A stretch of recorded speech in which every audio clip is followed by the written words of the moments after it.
Ever since my first day working here, I've felt a little strange. Now, after what happened that day, things seem to be getting even stranger. I'd even go so far as to say creepy. I've been an embalmer for years now, and I'm very passionate about my job. I've always felt comfortable with what I do, so it's pretty unusual that I feel this way. 2 of my colleagues have died.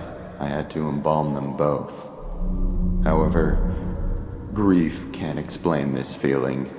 Up until just 4 days ago, I hadn't even known about the history of this funeral home. I already knew that it was ridiculously old, but what I didn't know was that it allegedly harbors some kind of powerful aura which traps and torments the spirits of people who have died in a state of grief or fear, and have at some point been associated with the building in one way or another.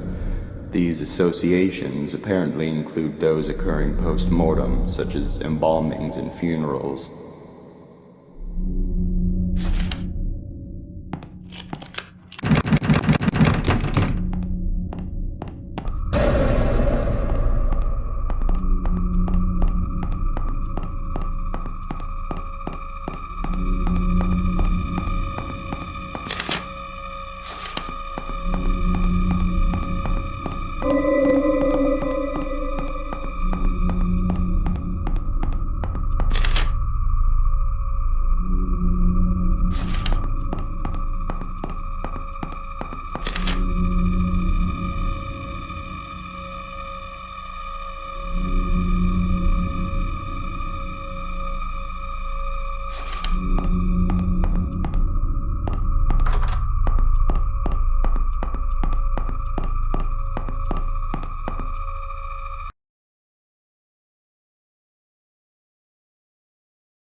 To make things even weirder, this place has a serious lockdown system.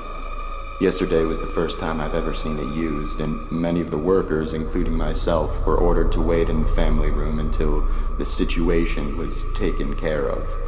No one I've spoken to about it knows why it was done, or at least they won't say.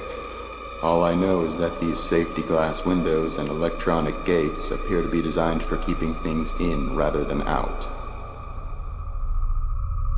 I was the first responder that day. I was the first and only person to make it to Myrtle's side before she passed away. She managed to give Sullivan a parting "I love you" on that baby monitor, but that was the last communication they ever had. The last thing she ever did was give me that piece of paper. It was a short poem she had written for Sullivan earlier that day. She asked me to give it to him, and I promised her I would. Then she slipped away. I guess Sullivan had picked up by Myrtle's weak rasping in the baby monitor that something was happening to her, because soon after she'd passed, he came running into the hall from the upstairs arrangement room. But he was too late. She was gone. That's when he broke down. I'd never seen him show so much emotion towards Myrtle before. Then, of course, the rest happened. I'll keep my promise, even now. It's all I can do for my dear friends.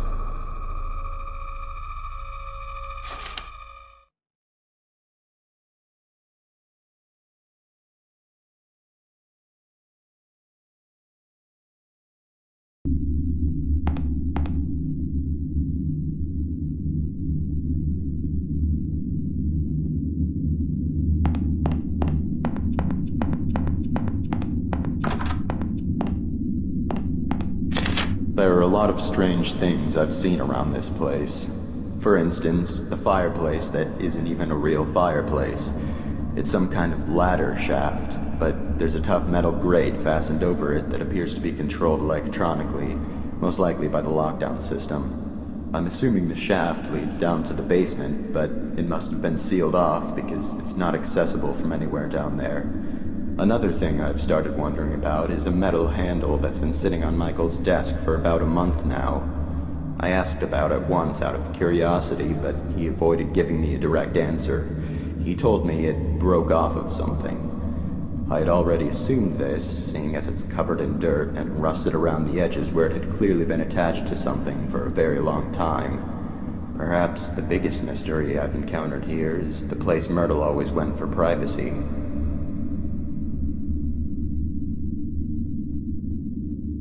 She was often depressed, so she was always going into the downstairs hall on her way to wherever it was she went to be alone. However, she seemed to vanish. The only place she could have gone from that hallway is down into the basement, but I went down there one day to ask her something and I couldn't find her. I'm wondering if there's a secret room somewhere down there.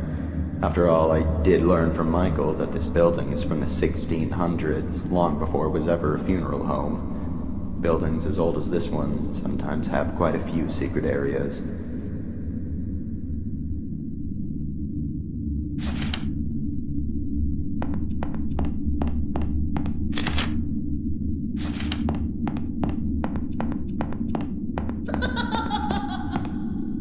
They still haven't buried them. Sullivan has been lying in his coffin now for 2 days, and Myrtle for 3.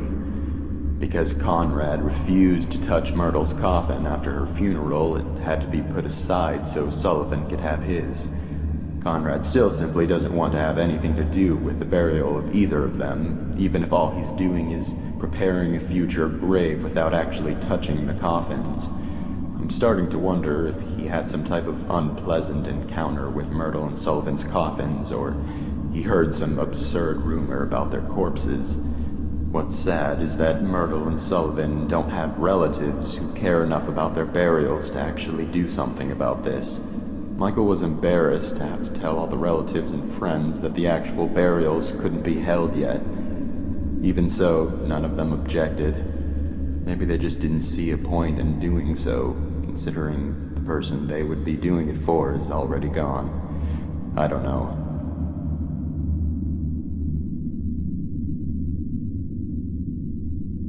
As far as feeling nervous around coffins, I do get a strange vibe now in the visitation room. The atmosphere in there is starting to feel different. The air feels heavier, a little bit oppressive even. It seems to be more noticeable today than it was yesterday. I'm not quite sure if I believe in ghosts or not, but it seems to fit what I've heard before about locations having uncomfortable negative energy due to evil or extremely upset spirits. Maybe it's just normal stuffy air. There aren't any windows in there, and it is the middle of summer.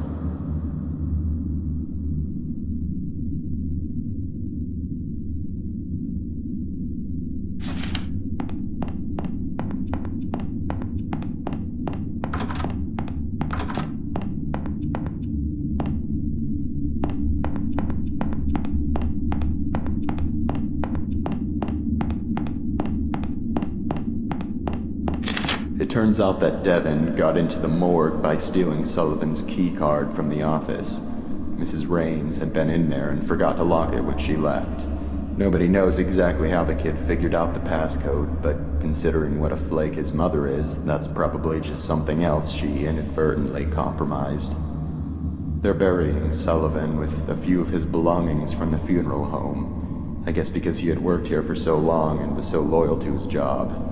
Michael revealed that one of those belongings is Sullivan's key card. Of course, they would need to deactivate it from the system to avoid any breaches in the chance that it was stolen, but then again, Mrs. Raines would be the one who would do that. I discovered earlier today that Devin had stolen the system lock override key as well and hidden it somewhere in the building. This has got to be the most troublesome, ill-behaved kid I have ever encountered.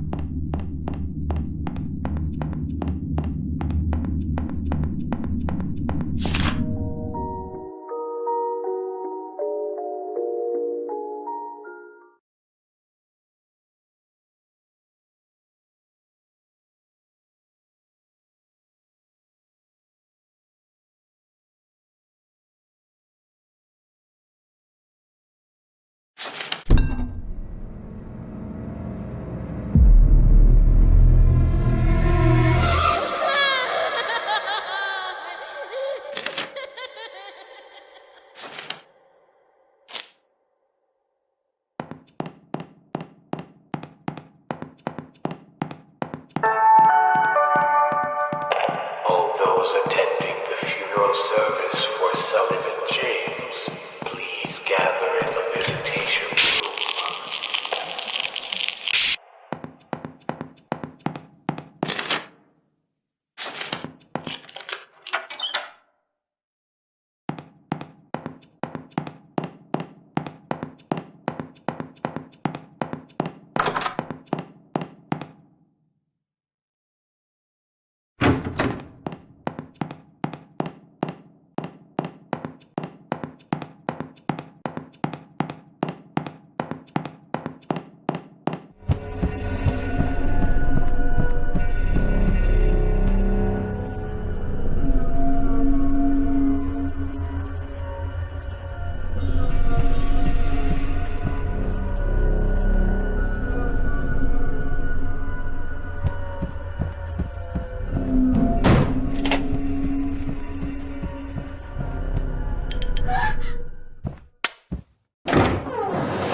Sullivan James was blind as a bat. Sullivan James fell down flat. Sullivan James is withered and blue. Sullivan James is coming for you.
Everyone here is dead. They've all been killed.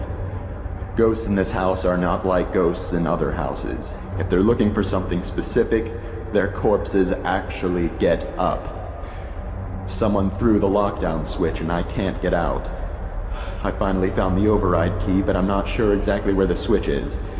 Although I might have an idea. I remember overhearing a conversation Michael was having a few months ago about something which was located underground. I'm confused as to whether or not this underground location is the main basement where Myrtle's coffin is. I went down there a while ago and looked around, but it appears to be mostly a storage space.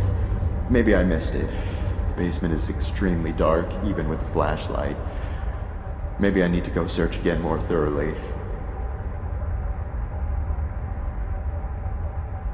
I need to find the switch. My very life depends on it, as do the lives of many future wanderers if this doesn't stop.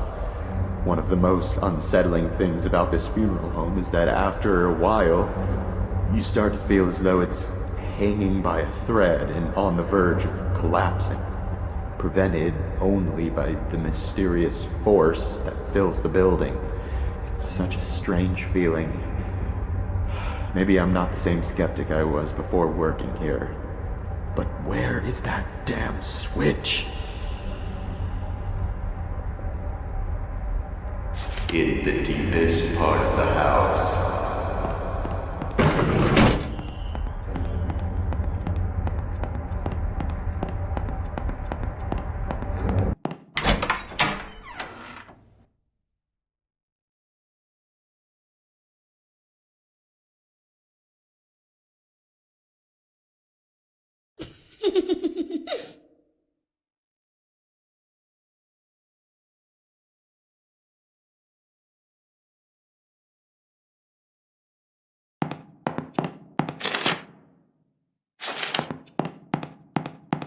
No.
No.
This is it. Now I know where Myrtle always went for privacy. Now I know where the handle on Michael's desk came from. Devin must have been trapped down here and couldn't get out. It was only a little while after the search when everything went wrong. All I was ever trying to do was keep my promise. I only ever had the best intentions, but I've angered Sullivan.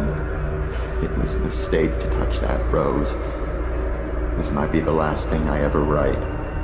I've left my notes all throughout this building in hopes that they might help anyone who happened to get trapped here. If that's the case, and you've made it this far, I'm sorry to say that I probably never made it out. However, I can tell you that I know for a fact the switch is down here. Once I flip it, I will leave the control key behind. If you already have it, then it was moved somehow. Nonetheless, there's one last thing I can give you, and that's a promise.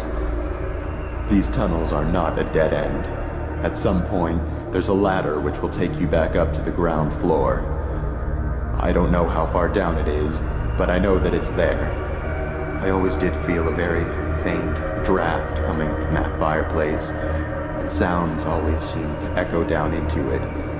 After disabling the system lock, there should be a definite escape path. This air is stifling. Ever since Myrtle's death, the energy throughout this entire building has been growing more and more negative. My body is starting to ache, and my stomach is becoming unsettled. Now I'm getting dizzy. This house has been collecting souls for so many years.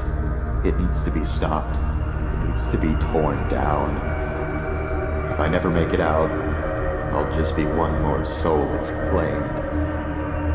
I guess I do believe in ghosts after all.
let me goodbye, baby.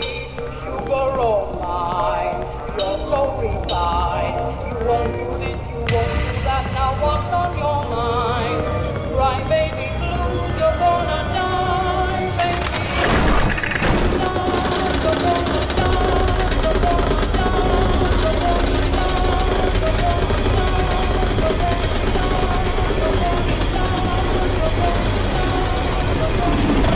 Full system lockdown. Disabled.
You're here.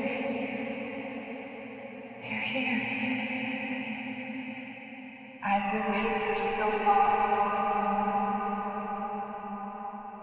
I'm so sorry. I'll never